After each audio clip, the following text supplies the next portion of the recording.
Hello everyone, welcome to JM studies. ఈ వీడియోలో మనం 2024 జూలై 14-15వ తేదీల కరెంట్ అఫైర్స్ డిస్కస్ చేద్దాం.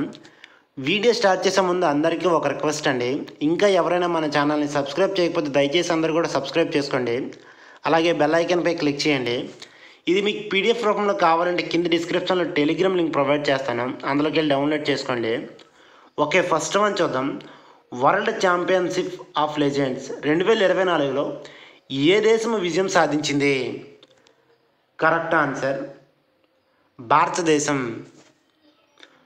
వరల్డ్ ఛాంపియన్షిప్ ఆఫ్ లెజెండ్స్ 2024 యొక్క రివర్టింగ్ ముగింపులో భారతదేశం ఛాంపియన్స్ వారి చిరకాల ప్రత్యర్థి పాకిస్తాన్ ఛాంపియన్లపై 5 వికెట్ల తేడాతో చిరస్మరణీయ విజయాన్ని సాధించింది. జూలై 13, 2024న ఎడ్జ్ బాస్టన్లో జరిగిన ఈ మ్యాచ్ యొక్క శాసన స్ఫూర్తిని మరియు ఈ రెండు క్రికెట్ పవర్ హౌస్ల మధ్య తీవ్రమైన పోటీని ప్రదర్శించింది. నెక్స్ట్ వన్ చూద్దాం. World audio visual entertainment summit ఎక్కడ జరగనుంది? Correct answer Goa. నవంబర్లో గోవాలో జరిగే ఇంటర్నేషనల్ ఫిల్మ్ ఫెస్టివల్ ఆఫ్ ఇండియాతో పాటు మొదటి world audio visual and entertainment సమ్మిట్కు భారత్ ఆతిథ్యం ఇవ్వనుంది. మీడియా ఎంటర్టైన్మెంట్ రంగంలో మేధో సంపత్తి హక్కుల పరిరక్షణకు పర్యావరణ వ్యవస్థను బలోపేతం చేస్తామని సమాచార ప్రసార శాఖ మంత్రి అశ్విని వైష్ణవ్ హామీ ఇచ్చారు. నూతన ఆవిష్కరణలు, సాంకేతిక పురోగతిని పెంపొందించే లక్ష్యాలను ఈ సదస్సు సాధిస్తుంది. పారిశ్రమ యొక్క ప్రపంచ పోటీతత్వాన్ని పెంచడం, పరిశ్రమ సహకారాలను బలోపేతం చేయడం, పెట్టుబడులను ఆకర్షించడం, నైపుణ్యాభివృద్ధిని ప్రోత్సహించడం, కంటెంట్ వైవిధ్యాన్ని ప్రోత్సహించడం మరియు స్థిరమైన వృద్ధిని ప్రోత్సహించడం దీని లక్ష్యము. నెక్స్ట్ మనం చూద్దాం. ప్రసార భారతితో కలిసి ఏ ఐఐటి కళాశాల రోబోట్ పోటీని నిర్వహించనుంది? Correct answer IIT Delhi. IIT Delhi మరియు ప్రసార భారతి జూలై 13 నుండి ఢిల్లీలో త్యాగరాజ్ స్టేడియంలో 2 రోజుల రోబో పోటీ డిడి రోబోకాన్ ఇండియా 2024కి ఆతిథ్యం ఇవ్వనున్నాయి. ఈ కార్యక్రమంలో దేశంలోని 45 కళాశాలలు, సంస్థలు మరియు విశ్వవిద్యాలయాల నుండి 750 కంటే ఎక్కువ మంది విద్యార్థులు పాల్గొంటారు. రోబోటిక్స్ రంగంలో దృశ్యమానవత మరియు గుర్తింపును అందించడం ద్వారా ఇంజనీరింగ్ విద్యార్థుల్లో సాంకేతిక నైపుణ్యాల అభివృద్ధి, ఆవిష్కరణ మరియు జట్టు కృషిని ప్రోత్సహించడం డిడి రోబోకాన్ ఇండియా లక్ష్యం అని ఐఐటి ఢిల్లీ ఒక ప్రకటనలో తెలిపింది. విద్యార్థుల ఇంజనీరింగ్ మరియు రోబోటిక్స్ సామర్థ్యాన్ని ప్రదర్శించడానికి మరియు అభివృద్ధిని చేయడానికి ఈ పోటీ యొక్క గౌరవనీయమైన వేదిక అని పేర్కొంది. నెక్స్ట్ మనం చూద్దాం. ముంబైలో ఐఎన్ఎస్ టవర్స్ను ఎవరు ప్రారంభించారు? Correct answer Narendra Modi. ముంబైలోని బాంద్రా కుర్లా కాంప్లెక్స్లోని ఇండియన్ న్యూస్ పేపర్ సొసైటీ సెక్రటరియేట్లో ఐఎన్ఎస్ టవర్స్ను ప్రధాని నరేంద్ర మోదీ ప్రారంభించారు. ఈ కొత్త సదుపాయం ముంబైలో వార్తాపత్రిక పరిశ్రమకు ఆధునిక కేంద్రంగా పనిచేస్తుంది. ఐఎన్ఎస్ సభ్యులు అభివృద్ధి చెందుతున్న అవసరాలను తీర్చుతుంది. INS towers Indian newspaper society ముఖ్యమైన అప్గ్రేడ్ని సూచిస్తుంది, వీటిని అందిస్తుంది. ముంబైలో ఆధునిక మరియు సమర్థవంతమైన కార్యాలయ స్థలము, నగరంలో వార్తాపత్రిక పారిశ్రామిక నాడీ కేంద్రము. నెక్స్ట్ మనం చూద్దాం. ప్రపంచ యువజన నైపుణ్యాల దినోత్సవాన్ని ఏటా ఏ రోజున జరుపుకుంటారు? Correct answer July 15. 2014లో ఐక్యరాజ్య సమితి జనరల్ అసెంబ్లీచే ఏటా జూలై 15న ప్రపంచ యువజన నైపుణ్యాల దినోత్సవాన్ని జరుపుకుంటారు. ఉపాధి, సరసమైన పని మరియు వ్యవస్థాపకతకు అవసరమైన నైపుణ్యాలతో యువతను సన్నద్ధం చేయడం యొక్క ప్రాముఖ్యతను హైలైట్ చేయడానికి ఈరోజు ప్రపంచ వేదికగా పనిచేస్తుంది. మేము 2024 వేడుకను సమీపిస్తున్నప్పుడు శాంతి మరియు అభివృద్ధి కోసం యువత నైపుణ్యాలు అనే థీమ్ ప్రధాన దశను తీసుకుంటుంది. శాంతిని పెంపొందించడంలో మరియు స్థిరమైన అభివృద్ధిని నడిపించడంలో యువకుల కీలక పాత్రను నొక్కి చెబుతుంది. నెక్స్ట్ మనం చూద్దాం. ఇటీవల వార్తల్లో కనిపించే కర్చీ పూజ ఏ రాష్ట్రంలో జరుపుకుంటారు? Correct answer Tripura.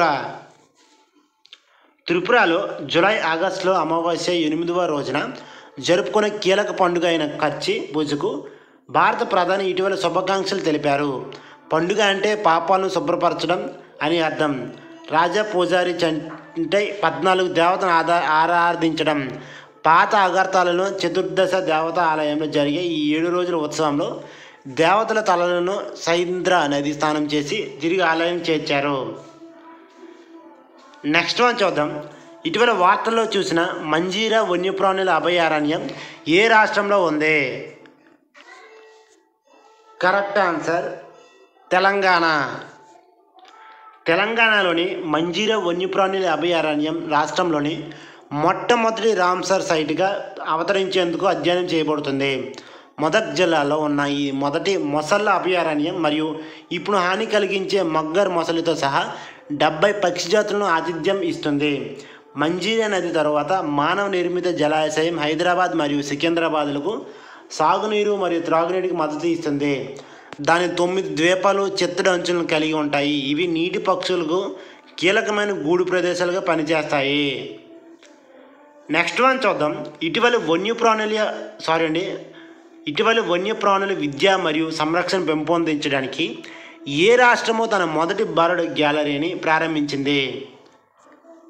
Correct answer Uttar Pradesh. ఇక్కడ కరెక్ట్ ఆన్సర్ ఉత్తరాఖండ్.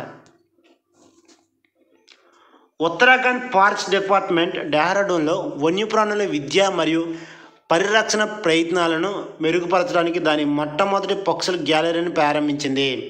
హిమాలయన్ మెనాల్ మరియు హిమాలయన్ గ్రేపాన్లతో సహా 710 పైగా పక్షి జాతులను ప్రదర్శిస్తూ ఏవియన్ వైవిధ్యాన్ని కాపాడడంతో రాష్ట్ర నిబద్ధతను ఈ చొరవ హైలైట్ చేస్తుంది. గ్యాలరీ 10 నేపథ్య ప్రాంతాలను కలిగి ఉంది. ప్రతి ఒక్కటి వివిధ పక్షి రకాలపై దృష్టి పెడుతుంది మరియు రిచ్ ఇమేజరీ, వివరాత్మక సమాచారం మరియు పక్షుల కాలాలను కలిగి ఉంటుంది. ఇది పక్షుల పర్యావరణ ప్రాముఖ్యతను నొక్కి చెప్పే లీనమయ్యే అనుభవాన్ని సృష్టిస్తుంది. నెక్స్ట్ వన్ చూద్దాం. ఇటీవల కేంద్ర హోంమంత్రి PM కాలేజ్ ఆఫ్ ఎక్సలెన్స్ అని ఏ రాష్ట్రంలో ప్రారంభించారు? Correct answer Madhya Pradesh. మధ్యప్రదేశ్లోని 55 జిల్లాలలో ప్రధానమంత్రి కాలేజ్ ఆఫ్ ఎక్సలెన్స్ను కేంద్ర హోంమంత్రి అమిత్ షా ప్రారంభించారు. ప్రధానమంత్రి నరేంద్ర మోదీ నూతన విద్యా విధానాన్ని తొలిసారిగా అమలు చేసినందుకు రాష్ట్రానికి అభినందనలు తెలిపారు.